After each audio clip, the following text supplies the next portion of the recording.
No, just fruit. But how about a specific apple?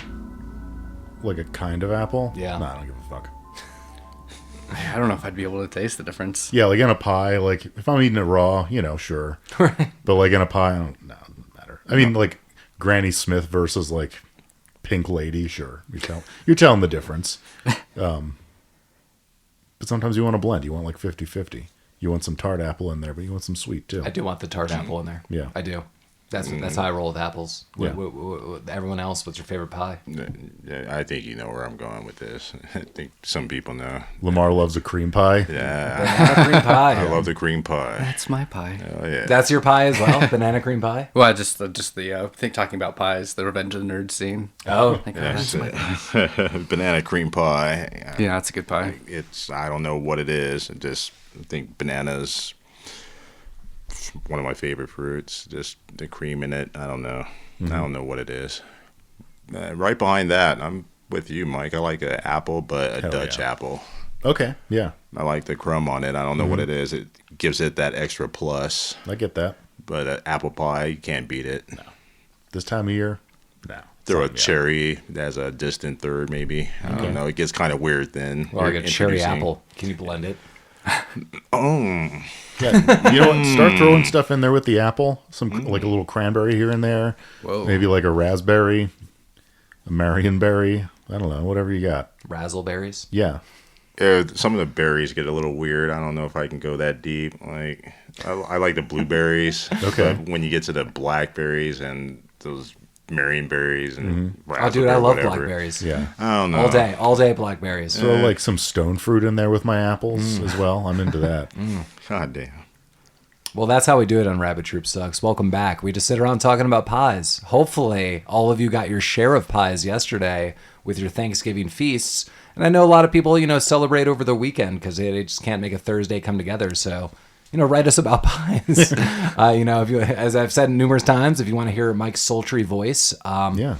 We want to hear about all the cream pies you had last night. Right. Mike could write you voice messages just talking about pies like cranberry. He talked about all the berries, and then Lamar said he couldn't go too deep with some of the berries. No. And you can subscribe to my ASMR channel where I just talk about pies. it's like you opening the package. Yeah. Gosh. You can really smell the blue on these blueberries. Yeah. Well, welcome back. Today we're going to be doing Tower Heist, 2011, and we're a podcast about obscure, forgotten about, and often overlooked films. So this one's going to be fitting the bill. As always, I'm your host, Paul. Next to me is my co-host, Mike. Hello.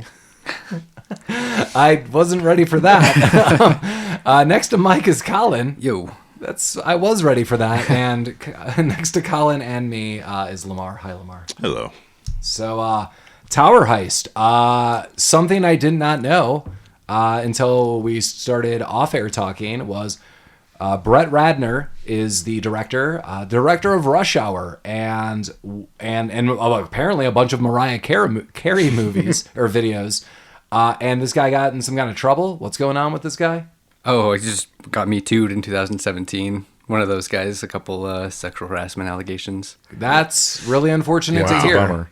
Because these are movies I like, and I did not know any of that. So Something else about I think he moved to Israel and is over there now trying to rebuild his career. So he's just not directing or doing anything? I don't know. I didn't look that much into it. After I took a kind of a U-turn. At this point, you hit Israel, and it's like, you know what? Hard stop. That's hard stop. Got to. This movie, I think this movie fires on every single cylinder of fitting the bill for our podcast. Yeah. I never, ever hear anyone in my life talk about this movie. Over a decade ago, my wife was like, hey, you guys watch movies. I saw this movie that maybe you should like or watch because I liked it. And we all watched it 10 plus years ago. And we all liked it. Outside of Collin, that is, as me, Lamar, and Mike. And that was the only other time I've seen it. Yeah, I haven't seen it since. Oh, the cops are coming. They're coming. Oh, shit. They heard about the cream pies. They heard about the cream pies and you not watching this film. Just to go over some of the people in this movie. You have Eddie Murphy, Ben Stiller, Casey Affleck, Alan Alda, Matthew Broderick, Judd Hirsch, Téa Leoni, and others. Are you freaking kidding me? This That- movie is like all-star cast every which way. That is a stacked cast, man. Collin, have you seen this movie beforehand? You know, I think I was watching it with my wife earlier, and about halfway through, I think we realized that we totally had seen it before. Probably good. back in 2011, 2012. So Yeah. I've forgotten about it. And I think that's when we saw it, like probably 2012, maybe 13. But I'm like, yeah, again, like 10-ish years ago. But no one ever talks about this movie. Even if they didn't like this movie, no one talks about it. And Mike, I think you were looking something up, I think earlier this year, and you're like, wait a minute, isn't Tower Heist like during a Thanksgiving parade? And it is. And part of the trivia is they tried to get that out of the movie, and I guess the director fought for it to be in, highlighting it was integral to the heist, which is very true. Yeah. So I don't know why they were trying to get this out, or maybe they're trying to make it a different part of the year, or maybe they're trying to have them rewrite this stuff. But isn't that right, Mike? Like that you found some kind of list or something? Yeah, it was kind of on the tail end of last year's holiday season when I was still looking for like seasonally appropriate but overlooked films. And I totally forgot that the Thanksgiving Day Parade was like a plot point of this movie. And it popped up on a list as like a Thanksgiving-ish movie. And so, yeah, that's where this came from. And yeah, I hadn't seen it since 10 years ago when you and I watched it. That sounds like a conspiracy, and they're trying to stifle the fact that this could appear on a Thanksgiving movie list. Because around this time of year, let's face facts, we're all typing in Thanksgiving movies. Right. And Tower Heist is popping up, and maybe the studio didn't want that. Maybe. Or it wasn't the studio at all. It was a group of thieves who had something very similar planned, and they just had to try to quell it. Yeah, there you go. Good thinking. Yeah. Instead of like Tower Heist, it was like Macy's Heist. I'm going to open up with, I really like this film. I think people should watch this film. This movie is a very good blend of seriousness, or has seriousness and comedy in it for me.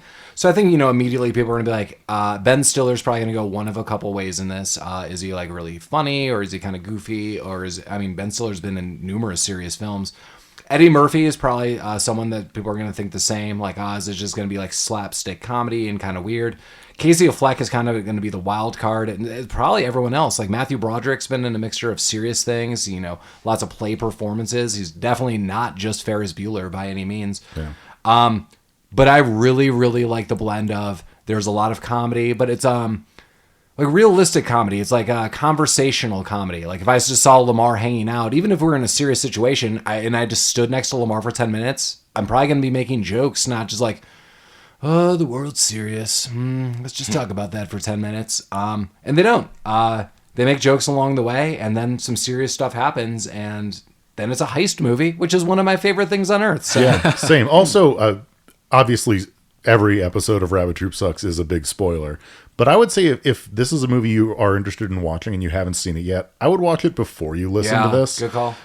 Just because it is, like, I do think this is kind of a fun movie. And it's not like some of the shit that we review where it's like, even if we spoil it, it's not like you're not ruining the fun. Like, I don't know. If you haven't seen it, I'd watch it for the heist, I guess. I don't know. What are you doing? Happy day after Thanksgiving / Black Friday. I mean, you're probably just soaking in those 4 pies that we talked about. Yeah. So just hit pause for a second. Hop onto the Rabbit Troop Sucks store because we're having a Black Friday sale. Yeah, we are.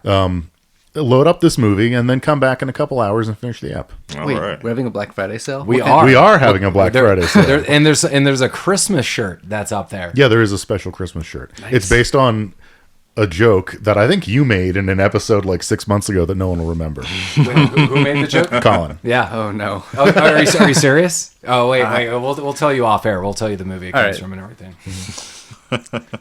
I mean, you were just kind of rehashing a line from the movie. But now it's a shirt, friend. Sweet. Look at you.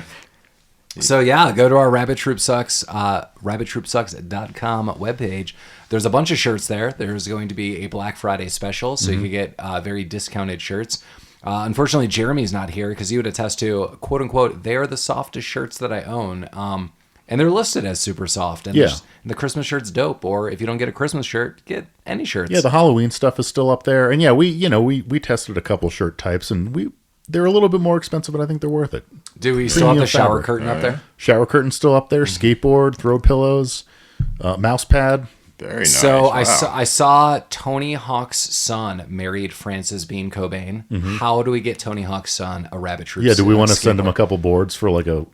Well, if he rides it, I will 100% buy that board for him. So let's yeah.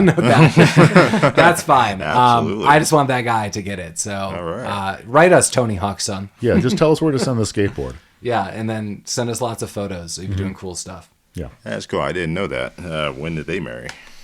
I don't know, a few weeks ago. Okay. I think. Michael Stipe officiated it because Wow. that is Frances Bean Cobain's godfather, Wow, which made okay. me extremely happy. Congratulations to that couple. Yeah, so congratulations. Someone buy them a skateboard from our company to theirs. It makes a lot of sense. You forgot to buy the Hawk Cobain wedding a gift? Well, go to rabbittroopsucks.com. Need a shower curtain, skateboard. Yeah, you can get all of your Christmas shopping done right now. Yes. All of your friends want this. I don't see what the problem is. That is a cool name. The Hawk Cobains. Yeah. That's good. That I'm not usually for the hyphenating of the names, but That's the one that should have. You ride that out. Yeah. Well, if it was hers, it would be Cobain Hawk. Either way, it's cool. Either way. Yeah, I mean, you're basically in a power couple, so. It's too bad. Maybe at some point, someone from Tony Hawk's family can marry like Maya Hawk, and it could be the Hawk. Nice. The Hawkenins. Yeah. Just change it. Hawk 2, but like squared. Oh, yeah, like Yeah. the little two up top. Yeah. I think legally that might be a problem, but Just a little too. I'm willing to watch it. You willing to make it- watch you it. make it work. Watch it happen. Well, jumping right into this all-star cast of everyone that I noted and a bunch of people that will still be there. There's just so many people in this movie. That it starts off, you get to learn a little bit about Ben Stiller, who plays Josh Kovak. And yeah, he's just kind of a guy, making coffee, listening to Martha Stewart. He's in New York. He looks like he's in a really small apartment. But very working class. And kind of intercut with this, we see Alan Alda, who is, I don't remember his name, which should surprise nobody. Arthur Shaw. Arthur Shaw, thank you. Mr. Shaw. Mr. Shaw. We see his morning routine kind of like play by play. Like he's swimming in his penthouse rooftop pool that has like $100 bill in it. Or like it's printed like $100 bill. But then like Ben Stiller's making coffee. So we have this contrast of like the super, super rich morning and the blue collar working class. But they have one connection that online they are playing chess against one another. And I admittedly thought that this was going to be some kind of secret that they didn't know they were playing against one another. No. But upon them meeting for the first time in the movie, not that they have not met a million times, Josh works for Mr. Shaw. Mr. Shaw has the penthouse suite in this tower. Everyone who rents out places in the tower, basically Josh, amongst other people, are essentially their employees. They're their go-to whatever they need life people. But when they see each other, he highlights like, oh, checkmate, like I got you. And like they clearly know that they're playing chess against one another. So I thought that was a little interesting. Again, I thought that was going to be like the big reveal. Although I've seen this movie, I thought that was going to be something at the end, like, by the way, checkmate. A chess thing is said, but it's not that. And I also thought, again, that I haven't seen this movie in 10 years, that Ben Stiller, I was like, is he just like tricking him? Is he purposefully losing just because he works for him? So he doesn't want to be like, oh, I'm smarter than the guy I work for.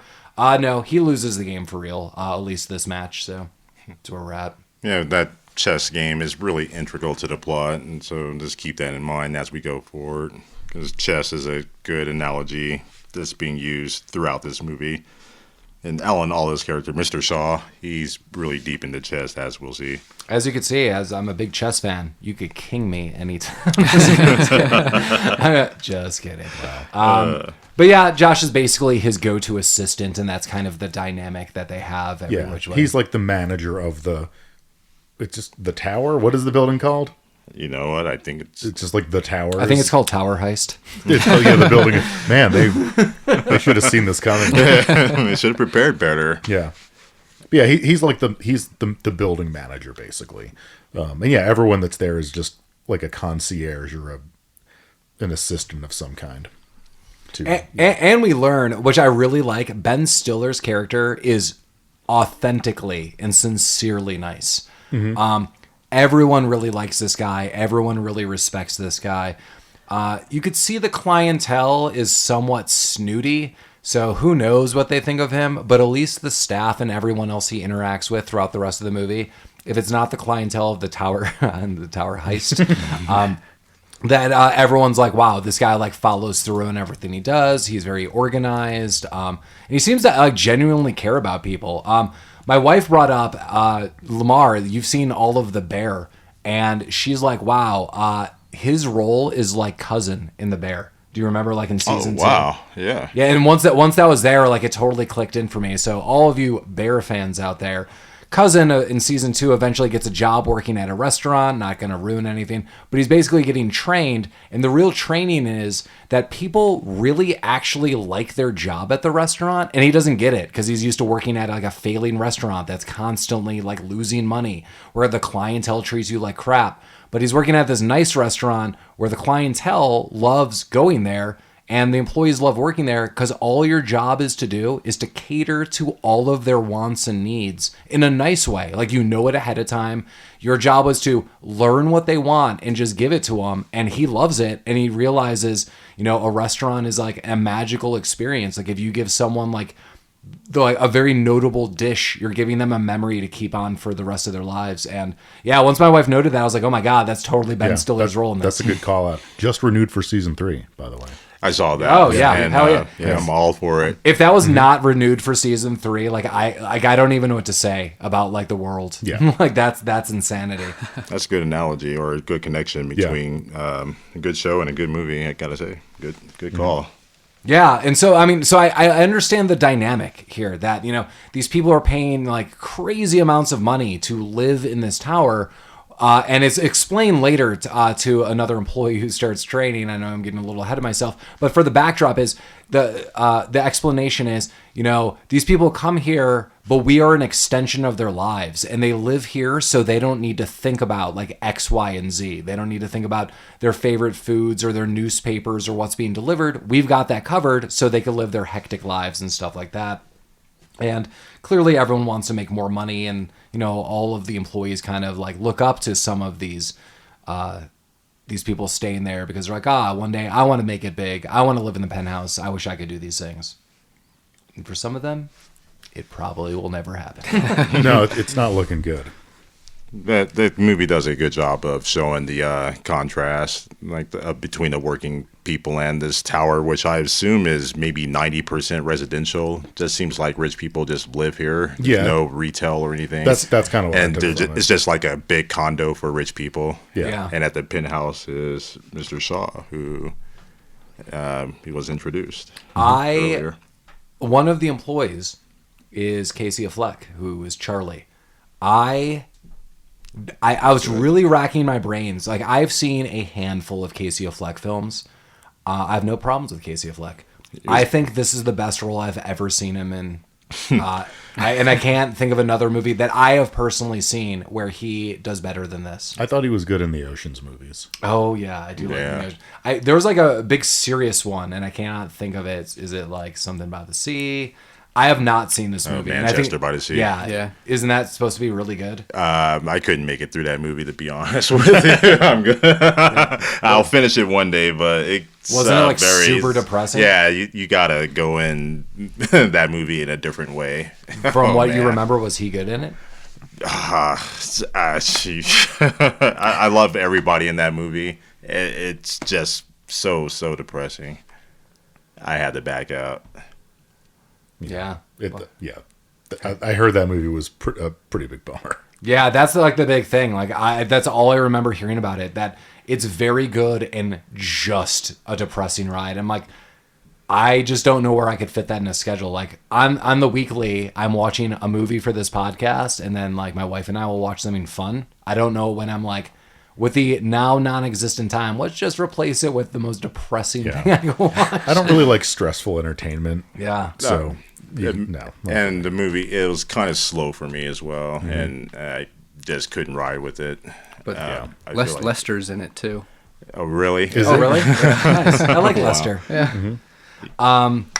Yeah, well, okay, so we quickly see Ben Stiller's day-to-day. He's run around, as I said before, very organized, getting everything together. Yeah, putting out fires, helping people. Casey Affleck is a mixed bag of starting fires and putting them out, apparently. Not doing really well at this. But then we find out one of the residents needs to get kicked out. He hasn't been paying. So Judd Hirsch is Judd Hirsch is Ben Stiller's boss, who wants him to kick out Matthew Broderick. He's like a disgraced finance guy. This movie is very much of the time that it came out. Like, this is very, very post-economic downturn of the late aughts. Yeah, 2008, 2009. Yeah. Matthew Broderick plays Mr. Fitzhugh. Fitzhugh, yeah. And I love Matthew Broderick. Oh, he's phenomenal. Like, every single moment with Matthew Broderick in this film is my favorite moments. Mm-hmm. Like, the things he says in this film are kind of fantastic. And it's kind of weird because I feel some of the characters don't really hear him. I mean, like he says it, and I would be like, if someone said that in a room, I would be alarmed, and they just usually look at him and write him off. Yeah, this is actually one of those times where I thought, man, he could have used a little more of this character in the movie, and he did feel like just background as he says something, but it's not registering with this crew. And we get a new character. We get another Michael in the mix. Michael, don't you love this, Michael? Michael Peña? Yeah. I do love Michael Peña. Oh, yes. Yeah, and he plays Enrique, and he rolls in, and Ben Stiller doesn't really know what's happening, but he's there. He's like, "Hi, I need to be trained." And what is he? He's making all these references to working at like He was it's like I had a lot of years at the BK. Yeah, the BK. Like, oh, is that another building? Like, yeah, it's the Burger King. Yeah. Which doesn't really translate well into this new job. It seems very mysterious why this guy would even be here. Well, yeah, Ben Stiller. I think it's Ben Stiller's like, I mean, Burger King, that's great, but the average resident here pays like $4 million for their condo or whatever. Do you know what that $4 million buys you? And Michael Peña's like, white neighbors, which I thought was a pretty solid Michael Peña joke. Yeah, he gets it. Yeah. I mean, he made a joke, but he gets what's going on. Yes. So he's training him, and somehow through all of the training, Ben Stiller's clearly writing this guy off in his mind. But Mr. Shaw runs into him and loves this guy. Mm-hmm. And is like, oh my God, you're going to totally hire him. I'm going to work with this guy. I love him. I can't wait till he's on the crew. We're all a big family here. And Ben Stiller's like, yep, that's exactly what I was thinking. You read my mind. I'm totally going to hire him. So out of obligation, because, he's catering to whatever anyone wants. And Mr. Shaw has that penthouse. He hires Enrique, which is maybe my second favorite character. Matthew Broderick is by far just definitely. He's like, this movie, if I had a qualm, it's more Matthew Broderick, please. But you always want, more of what you can have. So I honestly think he's perfectly cast. He is not the main character, but when he's in it, God, he's in it. No, when he's there, he's stealing it. He's stealing it from everyone else. Yeah. So I don't really remember a lot outside of that kind of sets things up. There's like a little bit of back and forth. We meet some of the other characters. Lester. We meet Lester, the door guy. And he highlights at later that night he's going to retire. He's going to retire. We meet, I will not be able to pronounce her name correctly, Precious. Oh, yeah. From the movie Precious. Ophelia, I think is her name. Odessa. Odessa. Okay. It's Odessa, yeah. Odessa. It's going through my notes. She needs a husband because she's getting deported. That's right. And then we have the girl who's studying to be a lawyer but won't admit that, even though everyone knows it. Yeah, I like that. Yovenko. She also, for you 30 Rock fans, this is the actress who plays Pizzerina Sabaro, the heiress to the Sabaro fortune in 30 Rock. Good call on that. I knew I recognized her from something. I like this character. She only has a really brief part in the movie, like come and goes. Kind of really here, maybe one other quick scene just like in the background, and then towards the end, and we'll tell you why. But I really like the setup because, as Mike noted, she's studying for the bar exam. And she's doing her job, but, Ben Stiller's like, I know you're studying. She's like, I have no idea what you're talking about. Look, you can use my office. Like, I know you have a test coming. She's like, I don't even know what you're talking about. And it just highlights his personality. It's very clear to me, and, watching this movie, I think anyone would make the same guess, that you don't really know this woman, But now, because Ben Stiller's letting her do this, you understand that she's probably really good at her job. Right. And because she's trying to do this side, I'm trying to better my life hustle, Ben Stiller will bend over backwards. Like, this woman's doing her job. This is really shitty that, when are you going to study for school when you got a 40-plus hour, work week? And probably even more, as he noted, because, you're catering to these people's needs at all points in time. But yeah, I mean, he's like, yeah, just keep studying. So yeah, he's super nice. Like, he's trying to help everyone that he works with. He likes everyone. The only reason he's really standoffish with Enrique at first is he notes, like, he's coming from Burger King, and these people are like really knowledgeable about the city, knowledgeable about food, clothes, fashion, tickets. Like, you've got to know like everything to do this. So it's not belittling to Enrique. But yeah, he's pressured. But I'm glad he is. I think that first standoff was, and I have a quick note about that too. That's pretty funny. Was he, even though he's relaxed and he's buddy with his crew, he does follow a strict guideline, a strict set of rules. And the way he's actually introduced to Enrique is he hears a vibration. He's like, "What's vibrating? Right. What's going on? What's vibrating?"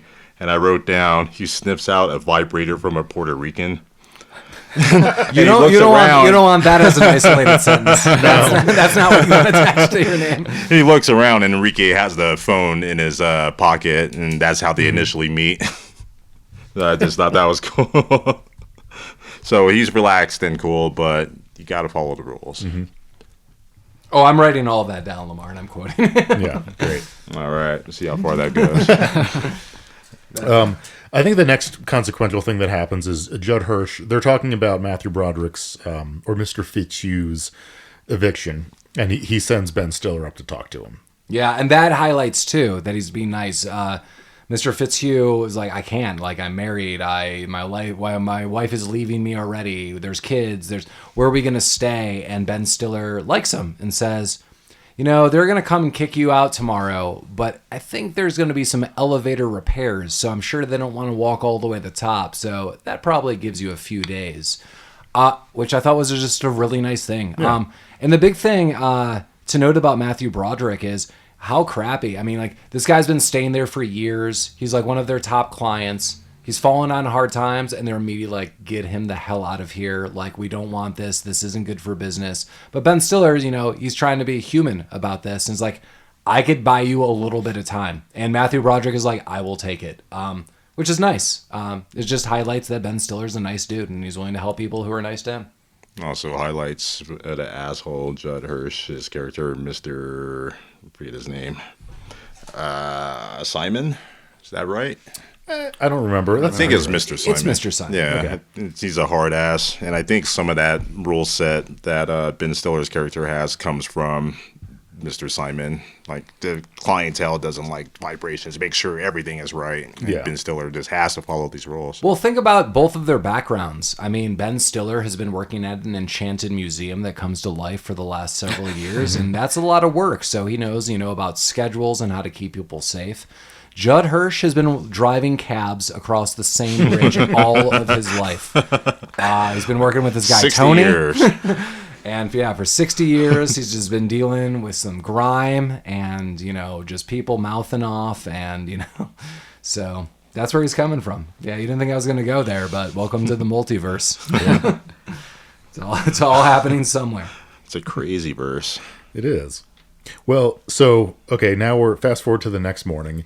Ben Stiller's kind of getting his day started, and when he's walking into the building, he sees Mr. Shaw's car sitting outside. Yeah, and he says, It's like, it's weird that his car is still here. Yeah, there's no tickets, no one moved this away. Then a bunch of people come out of a car with guns. Yeah. Well, guns in their holsters, I should say. Right, and he's thinking like, oh shit, we're getting robbed. So he goes into like, what was it, like threat level midnight or whatever. Code Black. Code Black, yeah.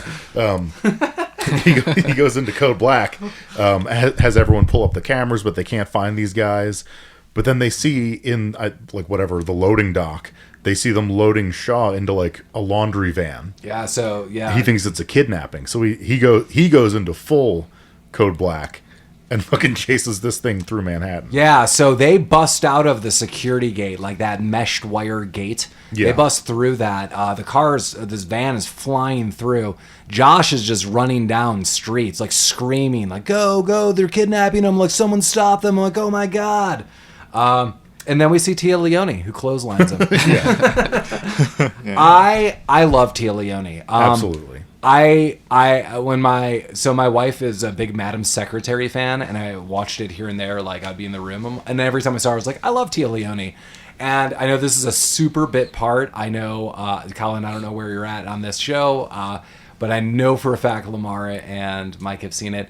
One of my favorite ever Téa Leoni cameos is her playing Agent Scully in the X-Files movie. Yes. So if you haven't seen it, listeners, there's an X-Files episode where they're making an X-Files movie about one of the X-Files cases, and Mulder and Scully go to investigate because some weird stuff's happening. But you see throughout the episode, and eventually the movie that's made, that the person playing Agent Scully is Téa Leoni, and at the time was married to David Duchovny, or they're dating. But she plays like the most Hollywood version, like, we got to get down to it, baby. Like, kind of like that role where clearly like Dana Scully is the most like calculated, calm, and like soft but strong spoken person in that show.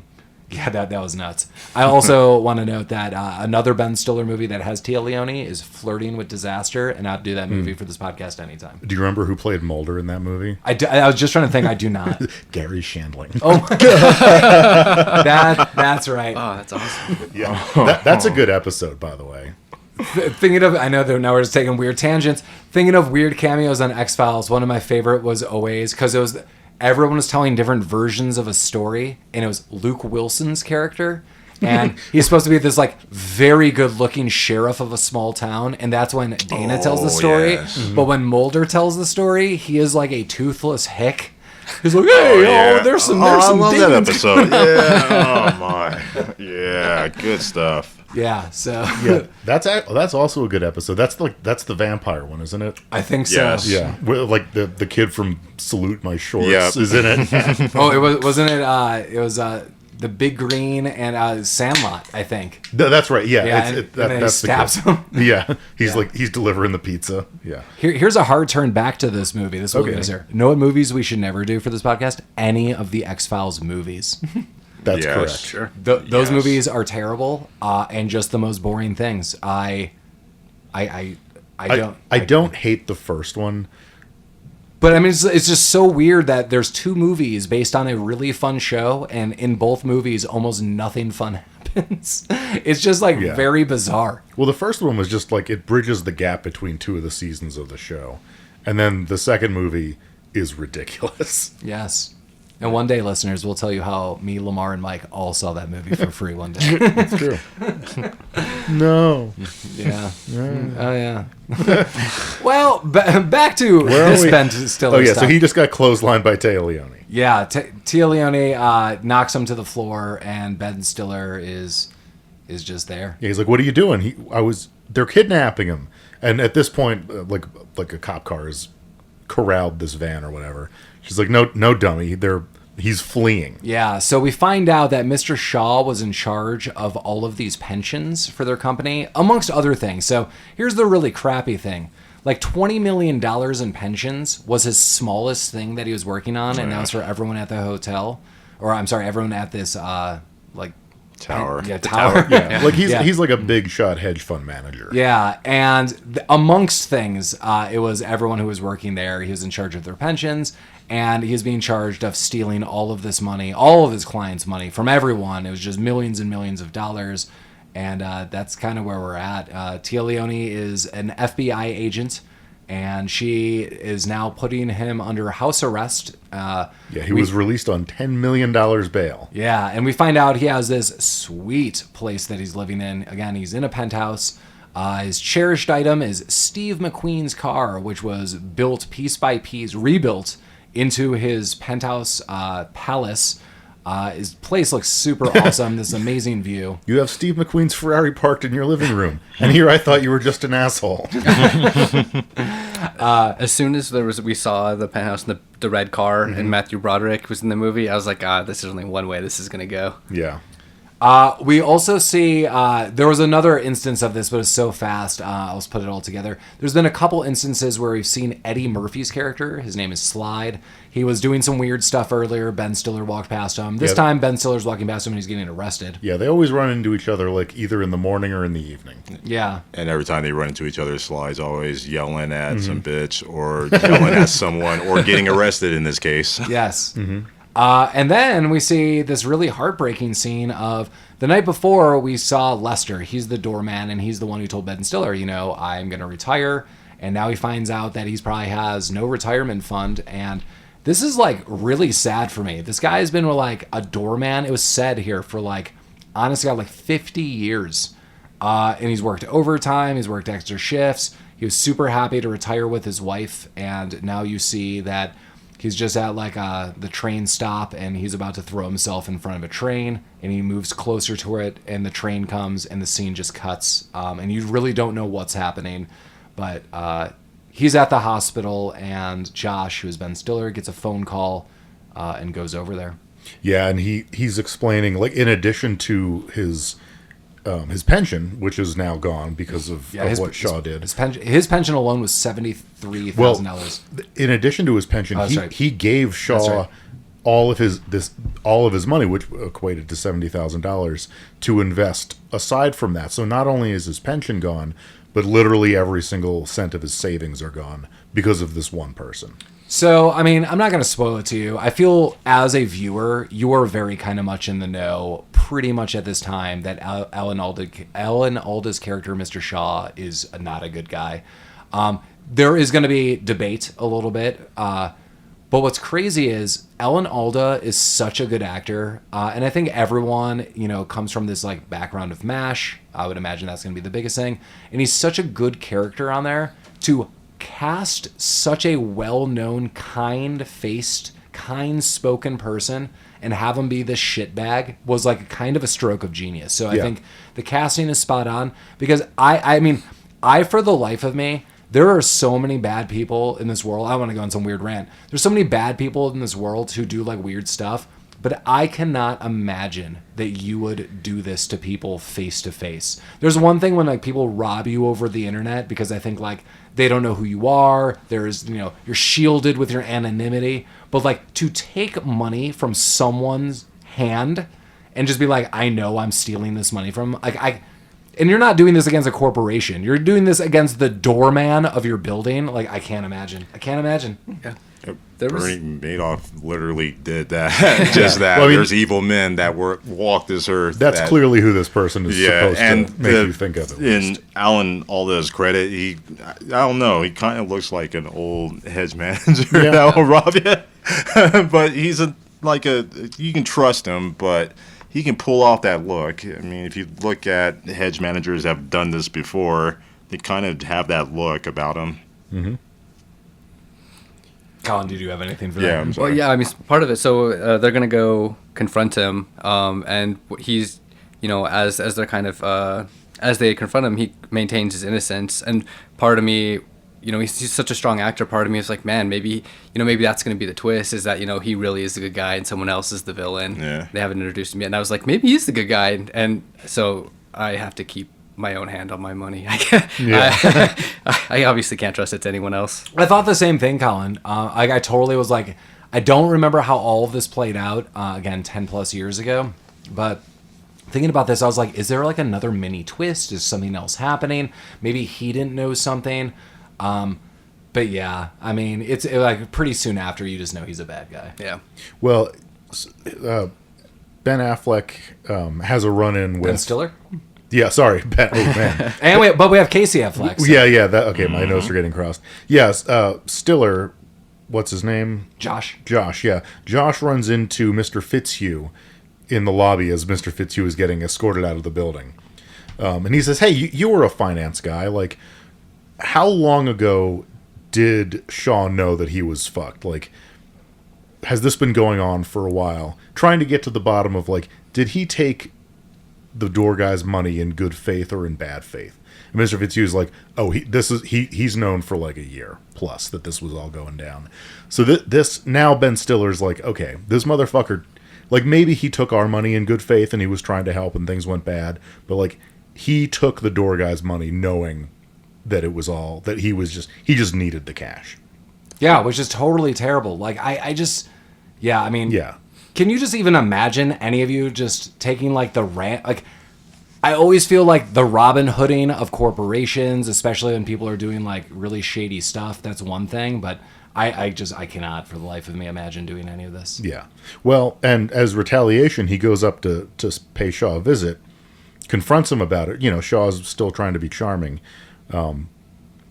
Josh isn't buying it, and he goes to fucking town on that poor Ferrari with a golf club. Yeah. But only the glass. He's only hitting glass. Yeah, which is a key note to highlight in this, that he just goes crazy. And I think that's, like, for me, the confirming moment. Like, did anyone else think, like, Alan Alda is innocent once, like, Ben Stiller lost his mind on that car? No, I've been into Alan Alda right away. Because when Téa Leoni was arresting him before, he said something snide to Josh while he was being arrested, and it felt like he's like, I know I'm being arrested. I know it's all going down. Hey, you just water my plants for me. Make sure the place looks nice. Blah blah blah. Like, yeah, I'm gonna get away with this. It felt like he was just trying to get away with all of this. Man, Alan Alda also has these terrible digs at everyone throughout this movie. He's a dick. Oh my god, yeah, absolutely. Like as his guilt starts to get more cemented, he starts digging in. Yeah, I'm like, oh my god. Like, so yeah, the biggest thing for me in this movie, like some takeaways, I like, as I said, the balance between like some seriousness and the comedy. I really think it meshes well.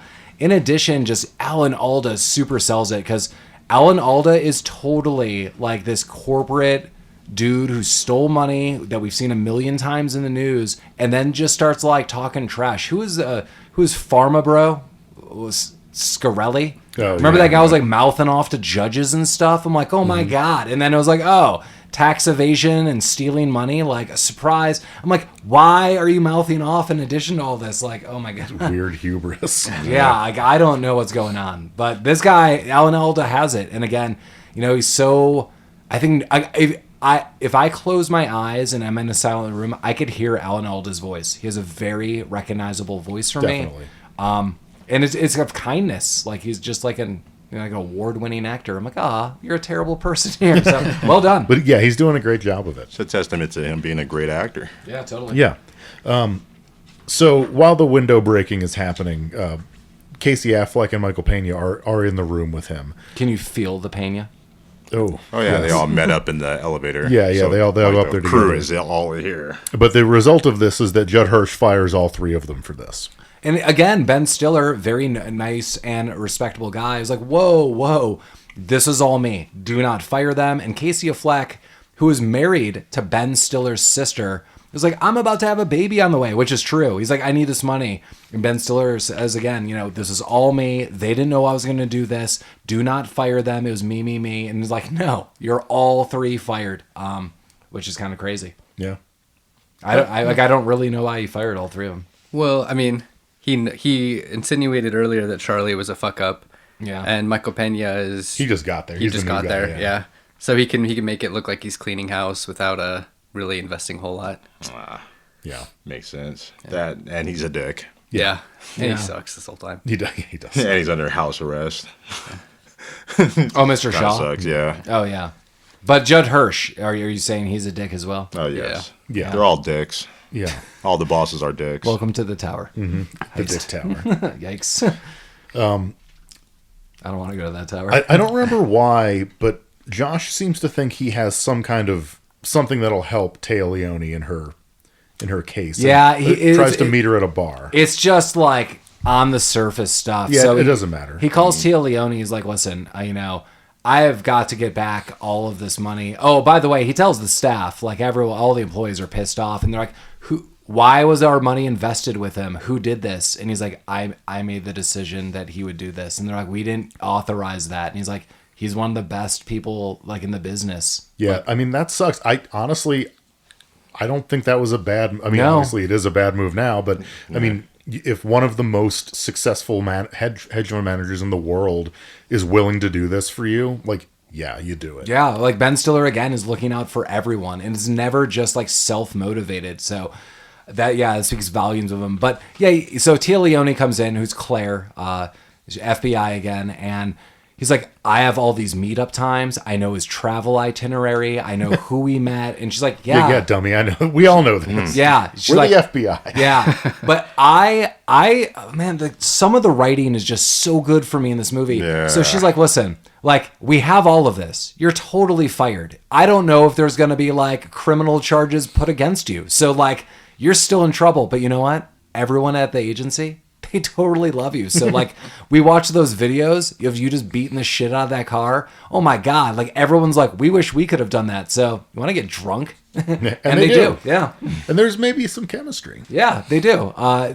They're clearly flirting here and there. But she has a point. She's like, you play it too safe and you're kind of a weenie, but you're kind of fun when you're drunk. And you kind of see this, and he's really defensive. He's like, I'm not playing it safe. He's like, I do all these things because I'm trying to better my life. And you do see the distinction that I don't feel this guy was playing it safe. I mean, this guy's working his ass off all the time.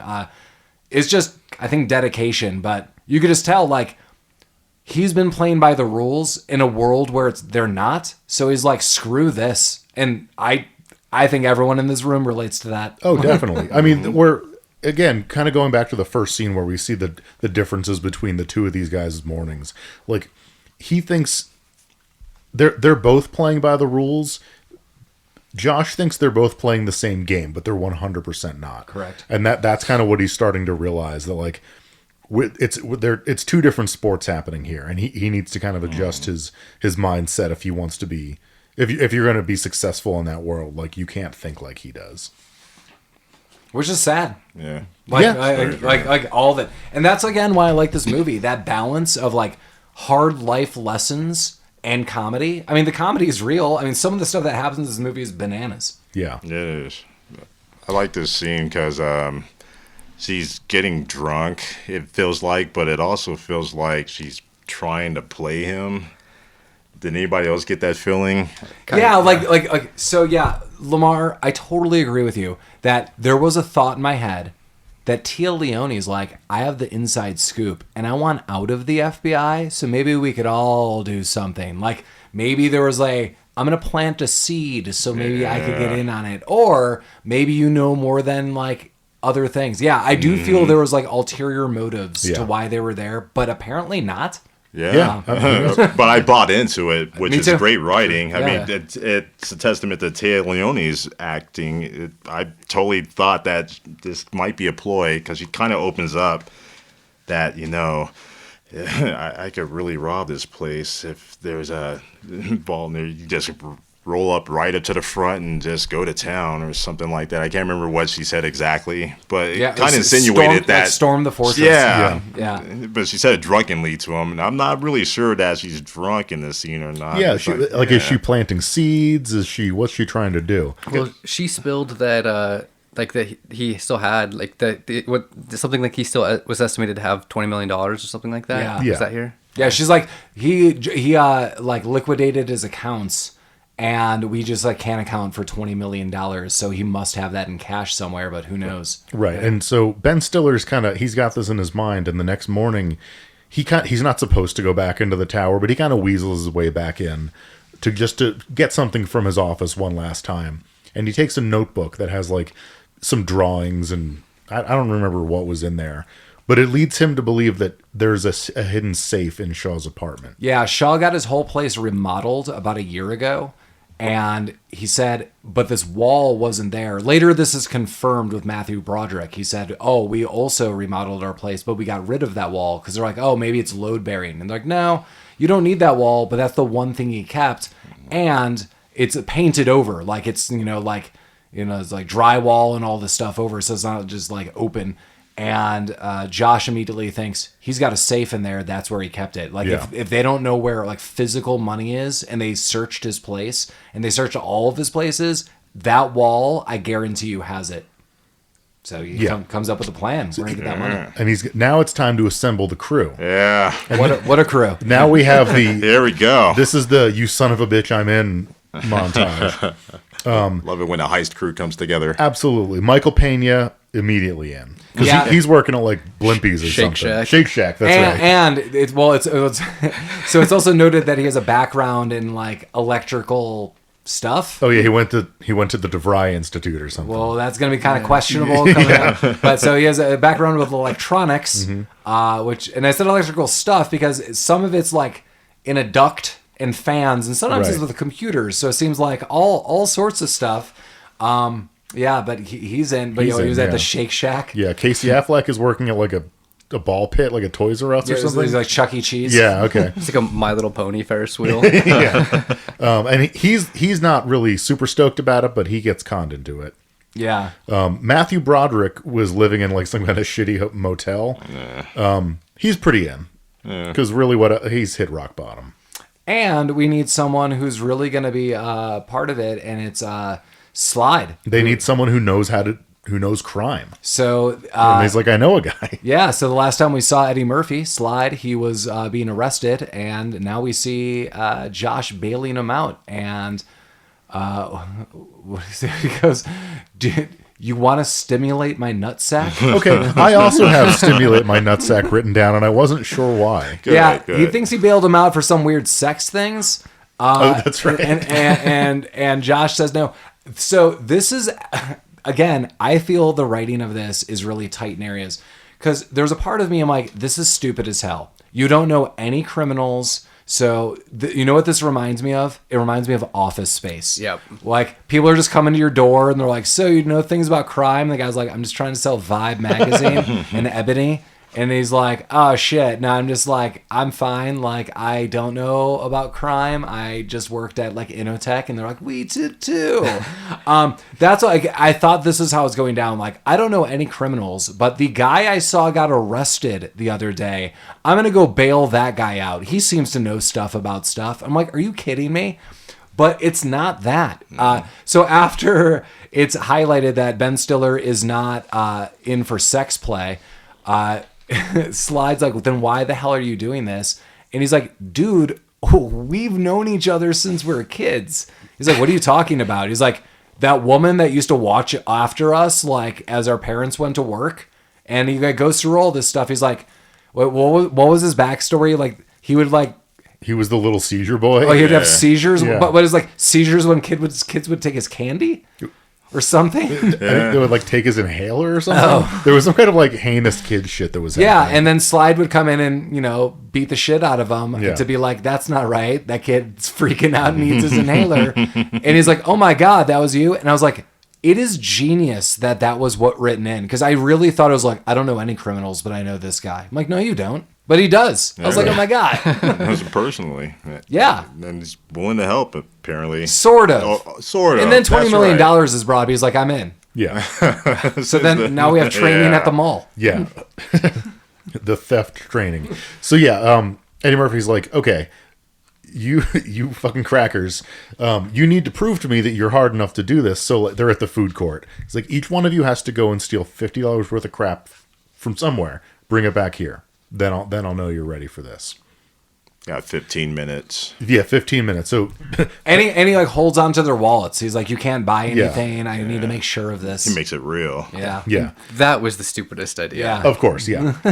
What Ben Stiller steals like some expensive underwear and a candle. Yeah. And the candle tips off. He's like, all this underwear is in $50, and he like takes out this huge candle. Right. Michael Peña's got like some Jordans, I think. All one shoes. I believe he just took one shoe. Yeah. Because it was the display model, so it'd be like all the left shoes. I like that one. That was smart. And the way he did it, just a quick swipe out of the shoe. Yeah. Charlie took a sweater. Just that's put it on. Yeah. Well, he cut off the security tag. Yeah. And so they're like, there we go. And he's like, all right. And they're like, well, you got to prove yourself too. He's like, I took all the money of your wallets. Yeah, I stole like $250. Yeah, he's like, you're all a bunch of idiots. Like, why would you give me your wallet? So, point proven. Yeah. Then we get rooftop training and gives them all bobby pins.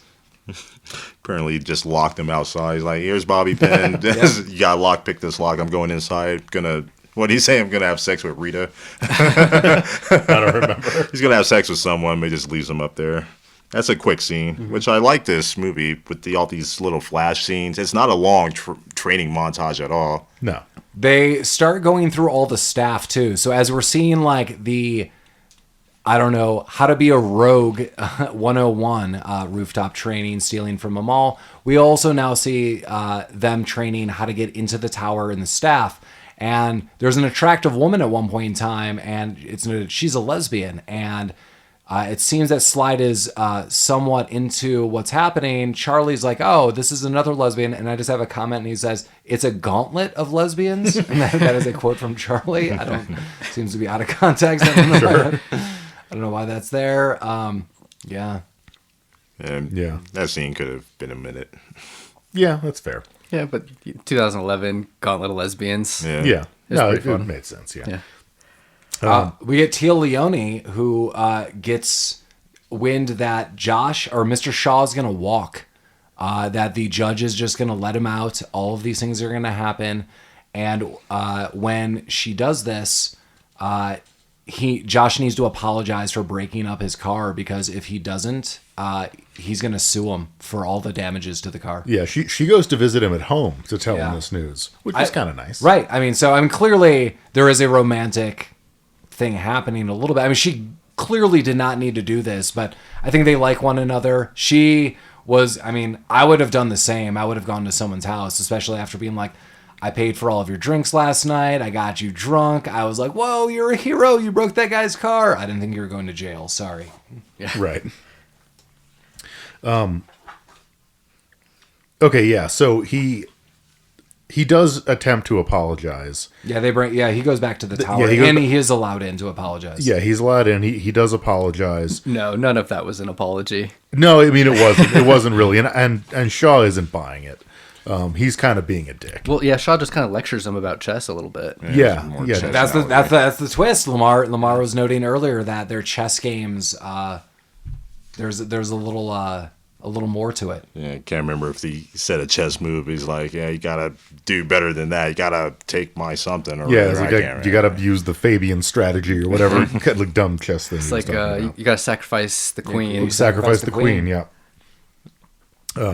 But like, as far as we know, Alan Alda or Shaw has accepted his apology, his quote unquote apology. Yeah. It's good enough, I guess. Yeah. And so Téa Leoni, to make him feel a little better, so there's clearly more going on. She's like, well, I got you a little gift, and this sucks, all the things you're going through, but it's the security video of him breaking up the car. Yeah. Aww. And he's like, are you serious? She's like, well, you might as well just see it too, because it's totally worth it. And then Josh asked her out on Saturday. Yeah. She says yes. Date.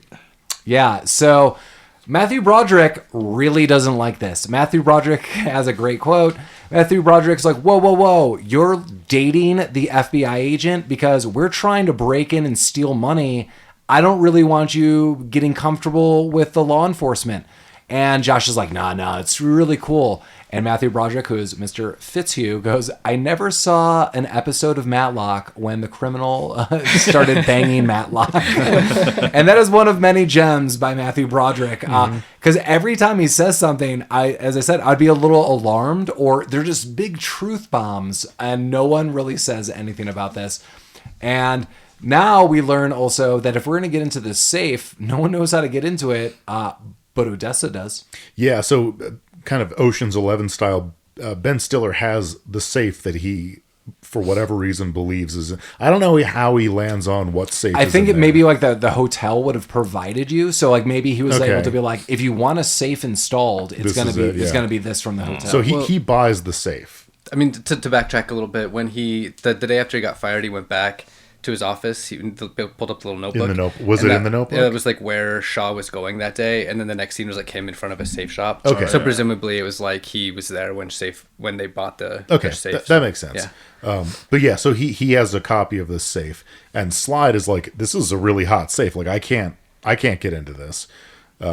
But yeah, Odessa was apparently, her father back in Jamaica was a locksmith. She probably knows. So Well, now she's in the crew. And she confirms that, Yeah. my dad taught me everything. I could pretty much get into any safe. Just let me know. I read some of the trivia was they really hired a safe cracker.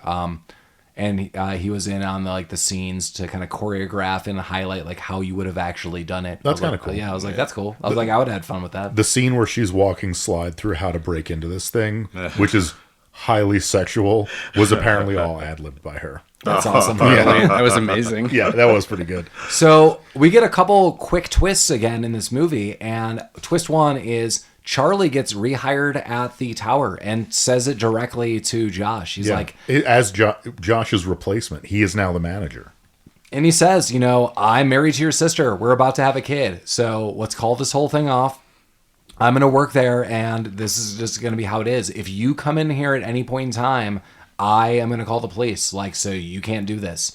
Then, twist two, Shaw is going to now walk. This is confirmed, and now the court wants a really quick morning date. It's going to happen on Thanksgiving, and they're like, crap. They're like, we're going to do this early in the morning. The judge just wants to meet him. It's going to be in and out, so it's not all over the press. We're purposefully doing this on Thanksgiving, and it's noted, hey, Josh, this guy's going to press charges against you, so there's going to be a problem. But Josh says, it worked. We're on for Thanksgiving, and you don't really know what that means, but it will be told to you. Yes. Pretty nice setup. It did work.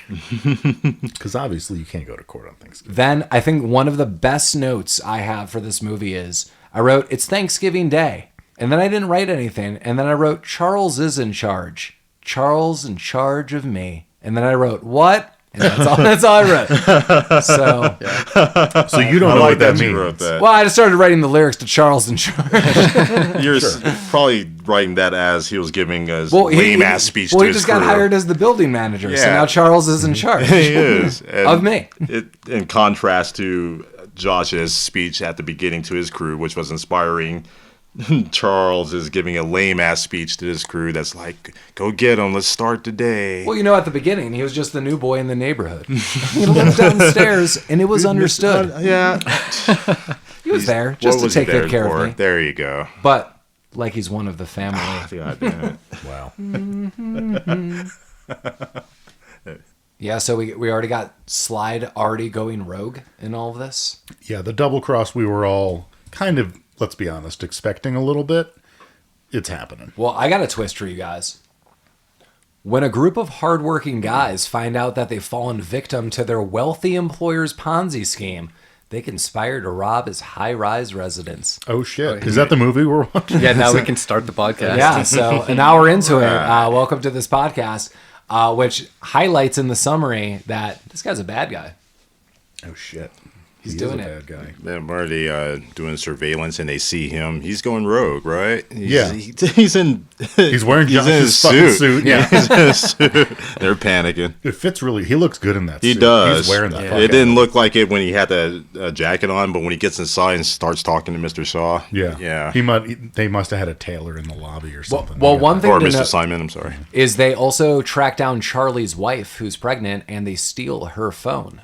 They steal her phone to send Charlie a text message that she's going into labor. I like that little ploy. Yeah. They got to get him out of the building. Yeah, because remember, he said he was in, but then he's out when he got the new job. And he said, if you come on into the tower, I'm calling the police. So they get him out of there. They have Enrique kind of do a little swipe at a subway. It So seems far, kinda weird. Enrique is living up to the hype. He's kind of doing all things. Yeah, he's he's the bringing it. electrician. He's the sleight of hand guy. Yeah. Probably does some other stuff too, but yeah, he's called upon to do multiple things. Yeah. Now they're ready. Yeah, so once Charlie leaves because he thinks he's having a baby, Enrique, Josh, and Mr. Fitzhugh go into the tower. And what was their cue? They go on Snoopy. Go on Snoopy. Because, the parade is happening now. Yeah. So yeah, Josh knows his employee schedule. Snoopy comes by, a bunch of guys run out and they open the door and they're able to sneak on in as everyone's enjoying Snoops. I took it that Odessa is just she was just working the shift. Yeah, she was just there. Okay. 'Cause Yeah. She wasn't fired, and no one knows that she's in on this. Yes, which is excellent. Yeah, got to have someone on the inside. Also on the inside, Slide is going. he's like posing as a banker. I think he's posing as someone who's responsible for refurbishing Fitzhugh's unit. Yeah, like I didn't really get his exact role. It was kind of like a real estate agent through the bank. Yeah. But then it's weird because he offers Judd Hirsch, was it Mr. Simon? Yeah. Is that his name? Yeah. He offers Mr. Simon. He's like, well, when we find a new client for the place, there's a finder's fee. He's like, well. I'm I like, like some finders. right, but like the bank wouldn't offer you that. The bank's not going to give you anything. The bank's going to be like, you're going to get a free calendar. Yeah. You will get 2 pens. Well, I think they were remodeling it, and what he was implying was that if you help move this remodel along quickly, so we can get this occupied, we'll throw a little something. Yeah, maybe it wasn't in a bank. Maybe it was like I am in charge of like this investment firm or something like that. Well, also, New York has the fucking weirdest real estate laws in the world. So Yeah. like I am presently dealing with this right now, and the amount of people that I have to talk to whose jobs I don't understand is crazy. So he could like be a condo broker. Like there's a lot of middlemen in real estate in New York. Do you have real estate in New York? Personally, no. Well, But none I'm- that he's want to talk about on there. Yeah, nothing. I mean, for work, I am building a building in New York, and Look it at this sucks. guy's building a building. That's right. Nice. Is it a tower? It is a tower. I'm gonna rob the fuck out of it later. Yeah, You need a crew. You know where to get them. that's right. I like when so now they're cracking open the wall. Slide's there, and Slide pulls out a gun. He wants all of the money for himself, and he says, "I will blow your face clean off your off your face." And Odessa walks in and pulls out a gun of her own and puts that to a stop. They do open the safe, and surprise, there is no money in there whatsoever. Well, Odessa has the gun because she's trying to get into the unit by by bribing the guard with cake, but he's like, "No, I can't have cake. I'm allergic to it." And the cake was drugged, by the way. So when this doesn't work, she just beats the fuck out of him and takes his gun, and that works out later. She rams him with her car. She or rams him with something. the car. Yeah. In the sequel with The Rock, Jumanji, with Kevin Hart, does anyone remember Kevin Hart's weakness? Is it chocolate cake? It's cake. Yeah, they go through like everyone's stats, like and like I think The Rock has none, and then I can't think of Gillian, Karen. Yeah, Karen. Her weakness is like poison or venom from snakes. And then they go through and like everyone's and Kevin Hart's is just cake. And he's like, cake? Like that's my weakness, cake? I kind of low-key love that movie. I love that movie. Yeah, totally. And Odessa eats the cake after. You gotta eat She the cake. eats the poisoned cake. She was hungry. I didn't notice that. It looked really good. Yeah. Wow. She knew. There was some of it had dusting with the poison. Yeah. And some of it didn't. All right. Everything's fine. But yeah, there's no money in it. Yeah, they open the safe. There's nothing there. Oh, And so everyone goes apeshit on the car again. I think something shots fired. Odessa shoots, or a shot is fired off accidentally, Yeah, there's like a tussle. Yeah, I think and it she's- hits the car. Yeah, Yeah. sort of does this. Yeah, that's right. And it chips the car, and they're like, wait a minute, there's a bunch of gold under this. And Matthew Broderick's character is basically a human calculator, and he calculates, well, if this is the gold, it's at least, give or take, $40 million in gold. So I like this movie a lot. This is where I started having problems with the movie, and I probably shouldn't have, but I did. So he's like, this car probably weighs 2,000 pounds, which is probably what that car would have weighed if it wasn't made out of fucking gold. But it probably would have been a lot heavier than 2,000 pounds. I'm just guessing. Oh, I'm sure. Yeah. I think they had an idea to like close out the movie. Oh, we'll just make the car out of gold, and then Yeah. they're They didn't really like, we need to end this movie before people start thinking about like, it. let's wrap it up. We don't have the math for this. So kind of concurrently to this happening, Téa Leoni and Shaw, they get to the courthouse. They knock on the door, and the guard's like, "Dude, it's Thanksgiving. There's no one fucking here." And that's what I was thinking earlier. I was like, why would anyone think this is actually happening? And I know they even said, the judge wants this hush hush. We're doing this early in the morning. I'm like, what? No. Like there's no way. And the FBI didn't look Yeah, into no one- this. They no one figured went this out. down there. They took them all the way down there. So let me ask you this, because if this was explained, I missed it.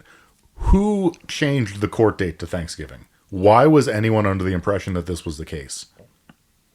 I do not know. I don't know either, but it seems like Josh planned it. It is inferred that this was part of the plan, but I don't remember at any point in time anyone doing this. We must have missed that. Because I don't think Josh has the juice to be rearranging court dates. But just remember, Josh, when it's said, it's like, remember, we're on for Thanksgiving when he finds it. He's like, good, it worked. And you don't know what it is. Exactly, but like that's never explained. We're trying to find out what as it far is. No. And that's what I'm saying. Like, I agree with Mike. Like, Josh knew, but I agree. I have no memory of how they changed the dates on this or if that was explained. Yeah, if it was, I missed it. Well, Téa Leoni puts it together really quick. Yeah, and something's fucky. And that is writing that I do like, because she immediately pretty much assumes it's Josh. Like, there is no real pretense throughout the rest of the movie. And she's like, Mr. Shaw, I think you're being robbed. She just puts it together immediately, and she does confront Josh all throughout the rest of the movie. Like, I kind of knew it was you, and he doesn't hide it either. It's one of the reasons I like this movie. Like, everyone's kind of upfront about what's happening. Mm-hmm. Yeah, so now they're going to take the car out of this apartment window through a series of cables and lower it into Mr. Fitz's building that is being remodeled. And then they're just going to go from there.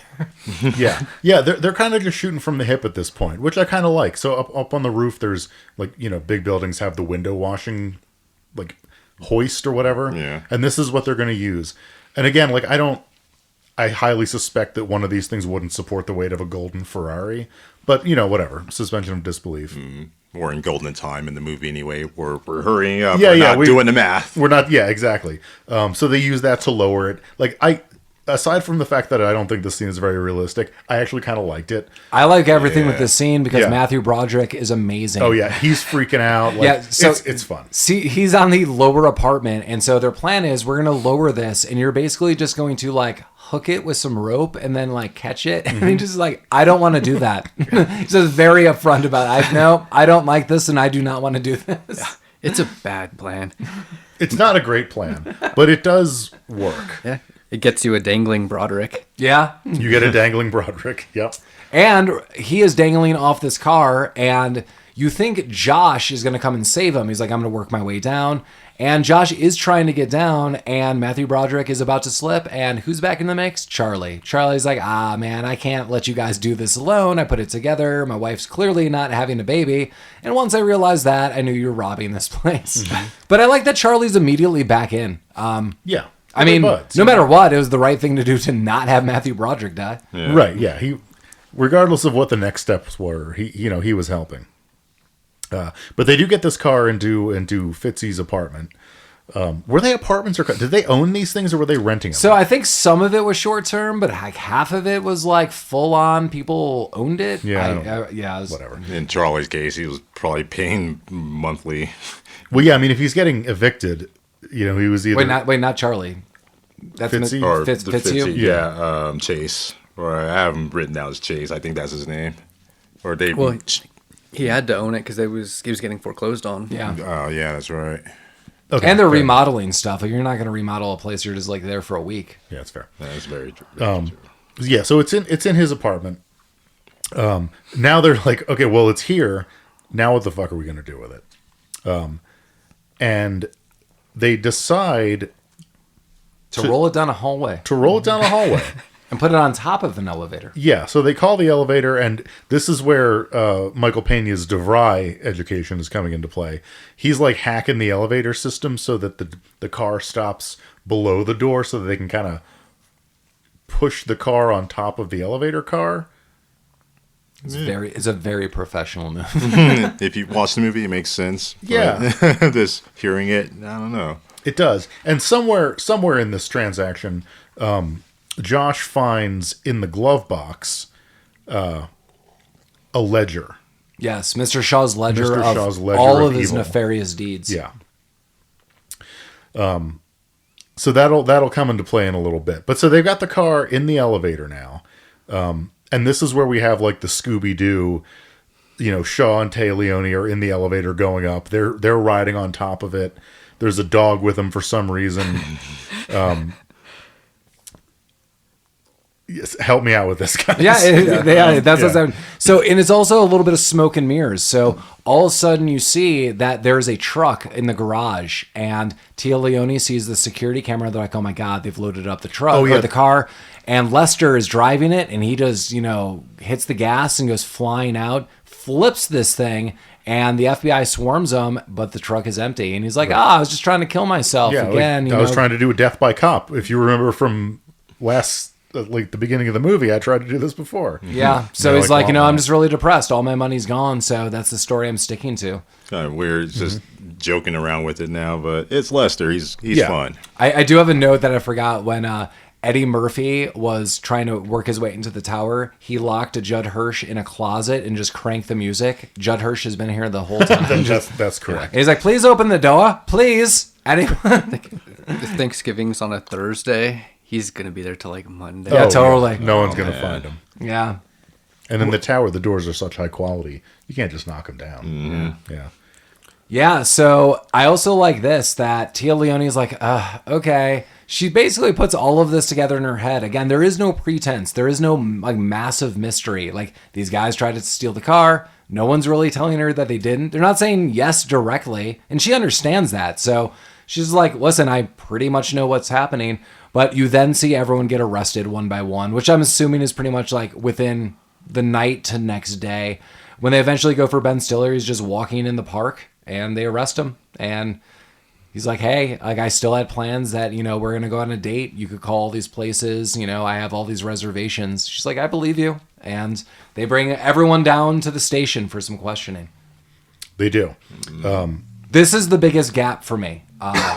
So they're like, okay, here's the situation. You're all going to jail. So even though this guy is a huge scumbag and he is going to get arrested yet again, we're going to do this. Shaw got arrested again because he had a secret safe in his apartment, and it was a violation of his probation.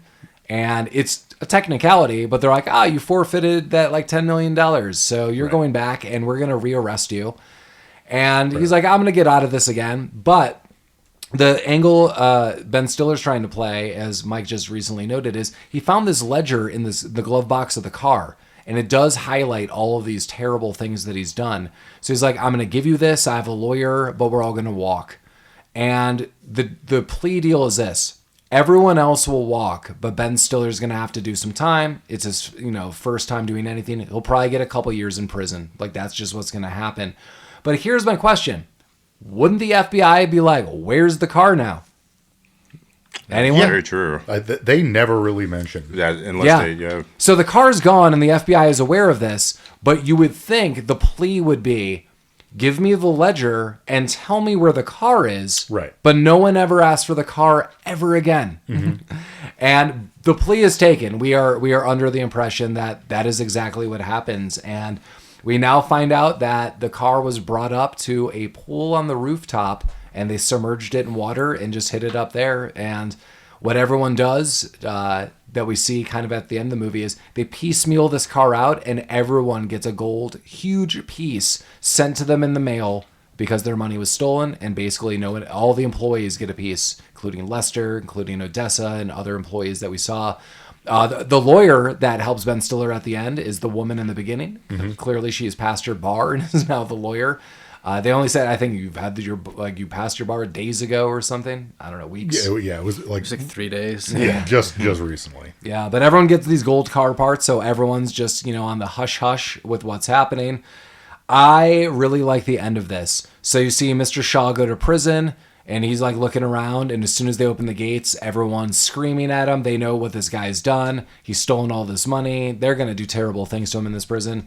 But then you see Josh, and Josh just smiles. Mm-hmm. He's in, I would assume, a different prison, and you could just tell he's thinking about things, and you could tell he wouldn't change a thing. He smiles, and it's the end of the movie.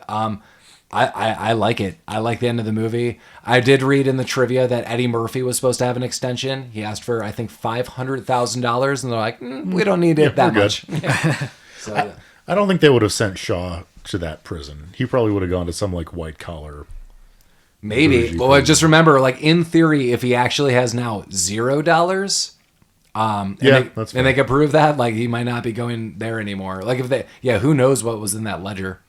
Yeah. Yes. True. It seems kind of like, I mean, not to overthink it, which I'm totally going to do. No, let's do it. Is, so he just presents this ledger, but like, you know, there's no reason why Shaw, who is an incredible attorney, couldn't be like, yeah, none of that's all made up. Right. Like, who, you know, there's no real thing that like necessarily ties him to it.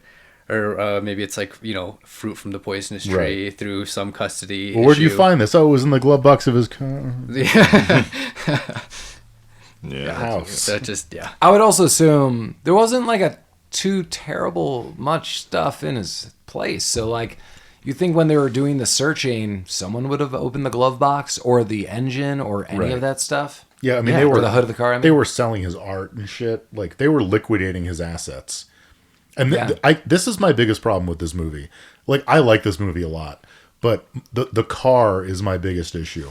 Like because Yeah. they show them like tearing the place apart, getting rid of his artwork, selling everything of value. A Ferrari 250 GTO is one of the rarest, most expensive cars on the planet. The last one that sold at auction sold for $85 million. Like the FBI would have clearly done everything in the world to get this car out and sell it. Yeah, like something should have been written off, and maybe that's what they wanted to do with Eddie Murphy. Like, Yeah, like- maybe he's like they thought like, hey, dude, you know, you are a criminal, and they'll look after you, but like we'll give you like an extra car piece, and that's your payment. Like, Right. you take the blame for taking the car, but like get out of town. And then the FBI would have been like, well, we now need to look for this guy, and then clearly everyone just like hides him. But it just. I can't believe like no one mentions the car at the end, which is crazy. Well, I mean, not even mentioning the car at the end, just the fact that the FBI left the car there. Like, they're like, where's all this money? Like, I don't know. Here's $100 million car. Like, well, that's probably fine. It wasn't in that truck. Case closed. Which is like, the FBI would have sold the car. First thing they would have done. How much did you say that kind of car was worth? The last one that sold at auction went for $85 million. So it was worth more as a car than Correct. it is as a gold version of the car? Yes. Okay. Well, and that's the thing. Like, I think, again, that car would have weighed more if it was made out of gold. Sure. Yeah. Yeah, like, that car is probably worth more as a car than it is as a gold car. Yeah. Yeah. And Steve McQueen's car. And it would, yeah. So even more. Exactly. Like, the fact that it was Steve McQueen's, like, if that's even a real thing, like, probably more than that. Like, that is literally the most expensive car on the planet. I say we dig up Steve McQueen's bones and then put gold around them Okay. I'm and out. sell them. What about if I could promise you John Larroquette's spine? If you can only promise that to me, I'll take it. Lamar, I'm one skull away from a Mouseketeer reunion. All Futurama quotes. Yeah, before we go into our final synopsis of this, our final reviews, thanks for listening. As always, hit us up at rabbittroopsuckspodcast@gmail.com. Go to our website proper, rabbittroopsucks.com. Hit us up. Let us know if you want to hear anything in the upcoming year. Remember, Black Friday sale. Woo-woo! Meow, meow, meow. Go get some shirts. There's an awesome Christmas one. Let's see if you guys could remember what the throwback is to. So, yeah. And enjoy those Christmas shirts and the other shirts. And hit us up, Instagram, Facebook, and whatever platform you're listening to. Thank you for listening to that platform. If you're listening on Google, it's all going to go to YouTube. So make that jump. Get ready for that. You should be getting emails, not from us, but from them. Yeah, so how did everyone like Tower Heist on this Black Friday, day after Christmas heist itself? I'll go for it. I don't have much to say. This Okay. is a great movie. So Yeah. I'm just going to get this out of the way. Great movie. Great chemistry. Great cast. No scene outstays its welcome. You're watching this thing for an hour and 40 minutes. It's Good time just, on this movie. Yeah. Yeah, I think they probably could have shortened it to an hour 30. I think there's like 10 minutes of banter throughout this movie that it just adds to the flavor, makes it a little more spicy. I don't know why this movie hasn't transcended the blockbuster. It feels like this movie should be bigger than it is. Like you mentioned before, Paul, don't know why it's not mentioned much more.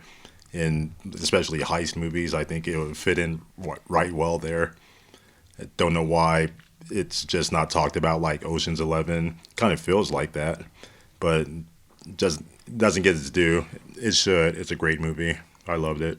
Collin, what did you think of this?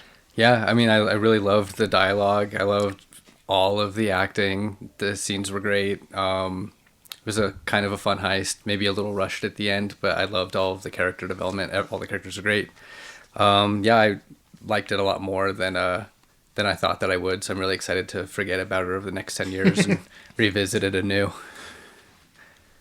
That's fair. Yeah, same thing. I mean, I like. Sad to hear that Brett Ratner's apparently a butthole, but like I love the Rush Hour movies. Even the third one, which sucks, I still kind of like. And like the character interactions of this movie are very Rush Hour for me. Everyone seems to have good chemistry. Lamar, you're right. There's a lot of Ocean's 11 here. The music is straight Ocean's 11. Yeah, totally forgot about that. Like. It's a good heist movie. Where this movie falls apart for me a little bit is definitely the end. Like I said, the car is my complaint. You know, in Ocean's 11, 12, whatever, at the end where like they kind of recap and they show you all like the misdirection that's been going on and how everything worked out. Like they didn't do that in this movie because they couldn't have, because I don't think any of it would have actually worked. Like oh, the car's on the roof, it's in the pool, it's in the elevator. Like, that was kind of stupid, but it doesn't detract from the movie. It's just, like, they could have tidied it up a little bit. But, yeah, this movie is fun start to finish. Everyone's great in it. The acting is good. The characters are good. Matthew Broderick is phenomenal. The fact that this movie wasn't more well received, I don't get. A rabbit troop sucks metric is that there's a dog in this movie, and it probably wasn't the best character. It wasn't. No, it wasn't. The dog was not a good actor. Yeah, there's not much more I could add. I agree. I love Matthew Broderick in this film. He is absolutely my favorite. Like, every word that he says in this movie, I was just laughing. I love Ben Stiller. Ben Stiller's such, like, I still feel today a kind of an unsung hero. He's just like in any movie. Like, yeah, I mentioned Night at the Museum before. Those are a lot of fun. It's more a family movie, but he's also been in like very serious movies. I love him in The Secret Life of Walter Mitty, which just demonstrates he's a very serious person sometimes and could also be comedic all in one role. So there's so many times Ben Stiller's super believable. This for me is, from what I've seen, Casey Affleck's one of his best performances. I just thought everyone was super well cast. Eddie Murphy's pretty good here. I mean, clearly this is not the highlight of Eddie Murphy for me by any means, but he's fun. And Lamar, I think we were talking beforehand that you were like, man, like he was just like took a hiatus from just anything comedic, and then like he just like reappeared for this movie. It did feel like there was a long period of time where even the comedic movies he did, I think in between this he did like Pluto Nash. We don't talk about that. I think there was a sequel to Dr. Dolittle. I didn't enjoy those movies. Dr. Nash. Yeah, but Medicine Woman. This was a comeback for him in my eye. I thought he was hilarious in this. He does a classic when he's talking with Mr. Simon. He goes back and does the classic Eddie Murphy impersonation of. Oh yeah, it was just phenomenal. I thought this was a comeback to the Eddie Murphy moments of old.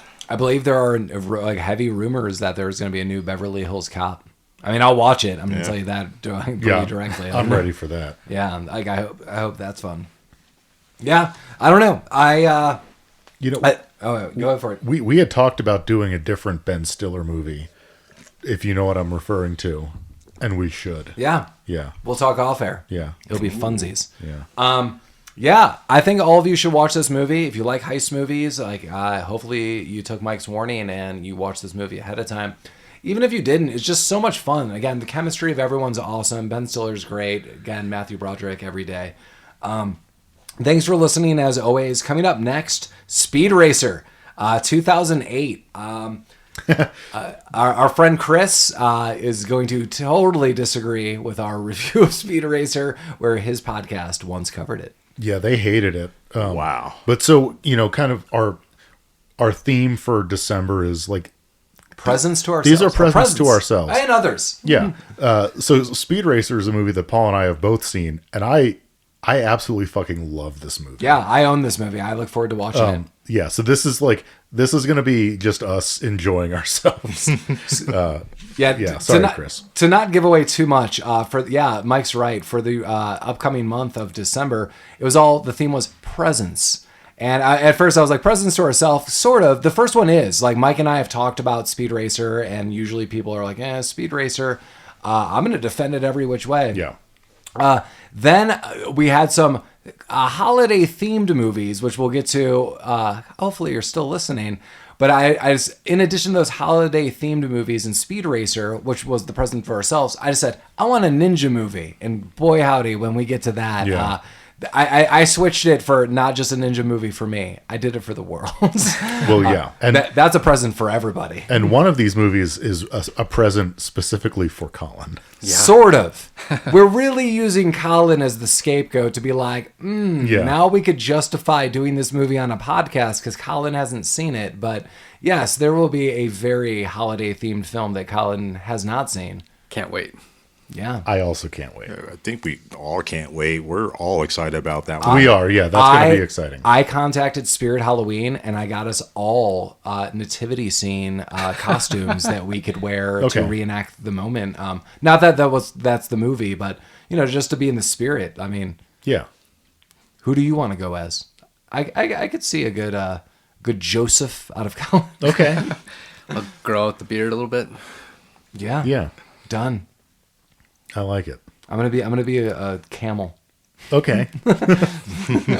So hopefully you join us for Speed Racer, and you find out what all the presents this month are gonna be about. And the real present is you listeners. It's you listening and buying our merchandise on and listening. Yeah. That's the real gift that keeps on giving the whole year round. Rabbit Troop Sucks merchandise. And in your voices. In your head. There's voices in people's heads? Well, now there are. Is it our voices? Well, I told you. One way or another, we're getting in that ear hole. Oh, shit. And that's a present for everybody. Like a worm that Khan would give you. Yeah. And in that note, as always, Rabbit Troop sucks. Rabbit Troop sucks.